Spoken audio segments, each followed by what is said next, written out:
آج 28 فروری کے دن کا آغاز اسلام آباد میں زبردست سیاسی گہما گہمی رہی۔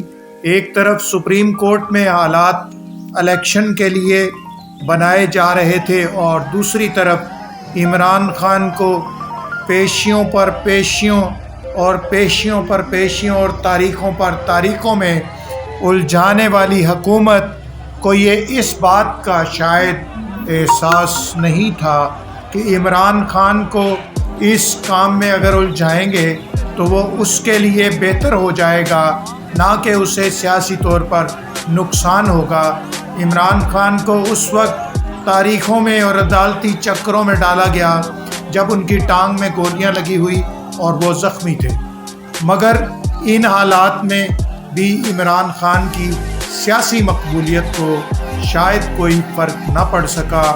اور میں یہ کہنا چاہتا ہوں کہ اس وقت حکومت نے جو کام بھی کیا، جس طریقے سے بھی کیا، جس کے کہنے پر بھی کیا، اور جو لوگ بھی یہ سب سیاسی بساط بچھا رہے ہیں کہ عمران خان کو گھن چکر میں الجھا کر اس کی سیاسی مقبولیت میں شاید وہ کمی کر لیں گے، تو اس کا عمران خان کو مسلسل فائدہ ہوتا چلا جا رہا ہے۔ اب دیکھنا یہ ہے کہ جو لوگ یہ پلان کر رہے تھے کہ عمران خان کو کس طرح الجھایا جائے، اب وہ اپنی پالیسی کو کیسے تبدیل کرتے ہیں، کیونکہ ابھی تک جو پالیسیاں عمران خان کے خلاف بنائی گئیں ان سے عمران خان کی مقبولیت میں اضافہ ہی ہوا ہے، کوئی کمی نہیں ہوئی۔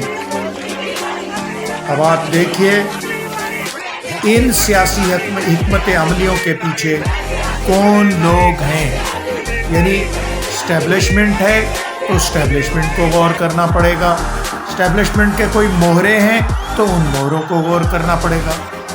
اب آپ دیکھیے اس کراؤڈ کو کہ یہ کس طریقے سے جوڈیشل اس میں داخل ہو گیا ہے کمپاؤنڈ میں، اور یہ کسی کے بس میں نہیں تھا اس موت کو روکنا۔ بہرحال حکومت نے ان لوگوں پر مقدمہ بھی قائم کر دیا ہے۔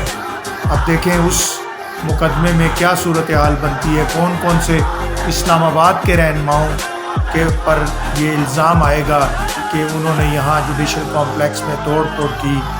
اب یہ عمران خان کی مقبولیت میں مزید اضافہ ہوگا۔ اب سیاسی لوگ ہیں، ان پر آپ جتنے مرضی مقدمات بنائیں، جو کچھ بھی کریں، ان کی مقبولیت میں اضافہ ہوتا چلا جاتا ہے۔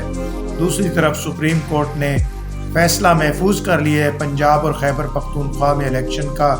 دیکھیں وہ محفوظ فیصلہ کل کیا رنگ لاتا ہے، حکومت کے لیے خیر کی خبر ہے یا مشکل حالات ہے۔